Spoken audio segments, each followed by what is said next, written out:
నమస్తే, welcome to Disha TV. దివంగత గద్దర్ గారి జయంతి సంబంధించిన ఉత్సవాలకైతే మాత్రం గద్దర్ ఫౌండేషన్ సిద్ధమవుతుంది. ప్రస్తుతం ఇదే సందర్భం ఇదే విషయాలపై మాట్లాడడం మనతో పాటు గద్దర్ గారి కుమారుడు సూర్యం గారు మనతో ఉన్నారు. మాట్లాడదాం. గద్దర్ ఫౌండేషన్ ఆధ్వర్యంలో జయంతి ఉత్సవాలకు ఎలాంటి ప్రణాళికలు ఎలా ఉండబోతుంది, ఎట్లా ప్లాన్ చేస్తున్నారు?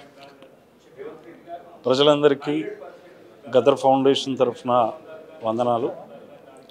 మీ అందరికీ తెలిసిందే, జనవరి 24 31 రోజు ఇది ప్రకటించడం జరిగింది.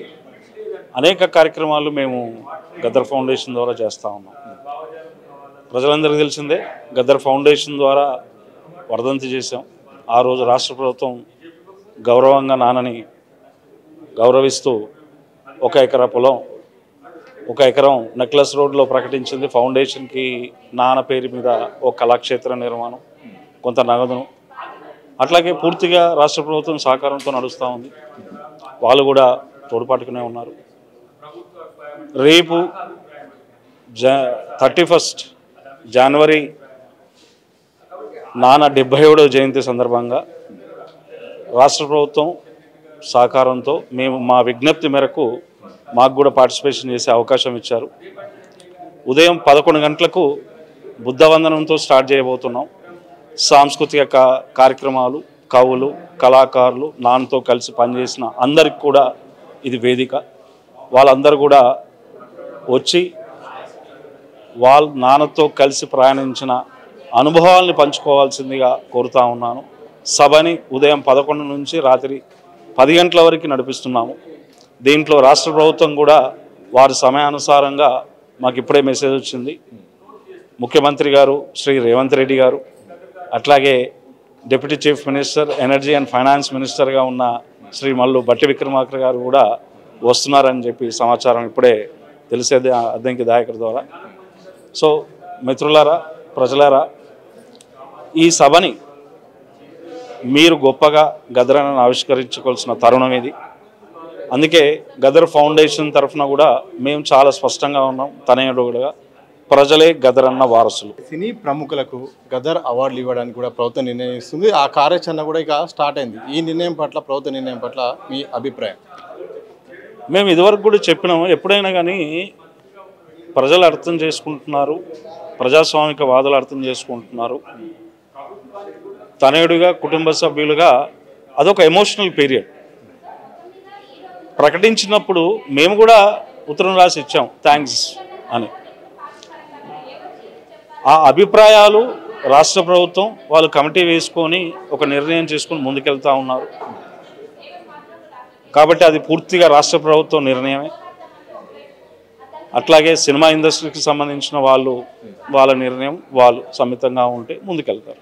సో ఇప్పుడున్న యువత గద్దర్ను స్ఫూర్తిదాయకంగా ఎందుకు తీసుకోవాలి, గద్దర్ నుండి ఏం నేర్చుకోవాలండి?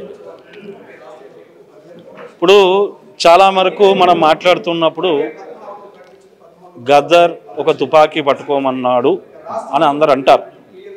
ఒక 3000 పాటలు సాహిత్యం ప్రజలతో కలిసి అల్లుకుపోయాడు. మీరు ఒక పాట తీసి చూడండి, ఎక్కడ ఆయన తుపాకులాకెదురు నడవరా అన్నయ్య తూటాలను ఎదిరించరా కానీ అని అలాంటి పాటలు ఉంటాయి, కానీ తుపాకీ పట్టుకొని అని ఎక్కడ ఉండదు. సాహిత్యాన్ని, ఆ నేపథ్యాన్ని, ఒక విప్లవ ప్రభావం గడిచిన 40 ఏళ్ళుగా ఆ విప్లవ ప్రభావాన్ని ఎప్పుడైనా ఒక పార్టీతో అనుసంధానం అయినప్పుడు వాటికి సంబంధించిన ఒక కళారూపాన్ని మాత్రం ప్రజలకు అందించాడు. ఈ తరుణంకి వచ్చేసరికి కాలక్రమంలో చాలా మార్పులు వచ్చాయి. భారతదేశంలో, గ్రామాలలో, ప్రజల జీవన విధానంలో ఇవన్నీ గమనించుకుంటున్నప్పుడు ఎప్పుడు ఆయన స్ఫూర్తిదాయకం. మీకు ఒక చిన్న పాట మీకు వినిపిస్తాను. తను ఎప్పుడు రాసుకున్నాడు ఈ పాట? ధరలు పేదవాడికి అందని అప్పుడు. నాగులో నాగన్న ధరలెట్లా విరగబట్టే నాగులో నాగన్న, డీజిల్ ధర పెరిగింది, పెట్రోల్ ధర పెరిగింది, నా ధర విరగలేదని. అంటే ఈరోజు మిత్రులారా, స్ఫూర్తి ఎక్కడ, మనం ఎక్కడి నుంచి తీసుకోవాలి? ఈరోజు మనం ధరలపైన కానీ, ఈరోజు జరుగుతున్న సాంస్కృతిక దాడిపైన కానీ, దండయాత్ర కానీ, ఇవన్నీ కూడా ప్రజలు స్ఫూర్తిగా తీసుకోవాలి. సో మిత్రులారా, ఇంకొక పాట ఉంది, భారతదేశం భాగ్యసీమరా సకల సంపదల గల్ల దేశము.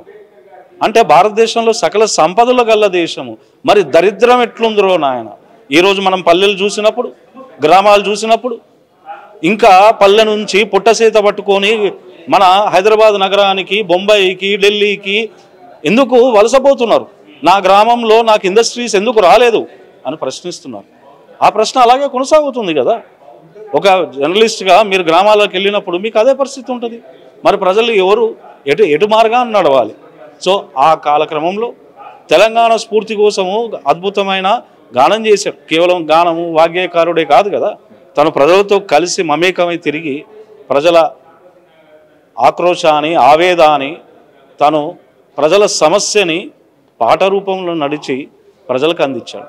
ఒకటి మిత్రుల ఆ పాటను అంటే అధ్యయనం చేస్తే ఆ విప్లవ స్ఫూర్తి, ఆ చైతన్యం అవన్నీ కూడా మరో తరానికి అవసరమే.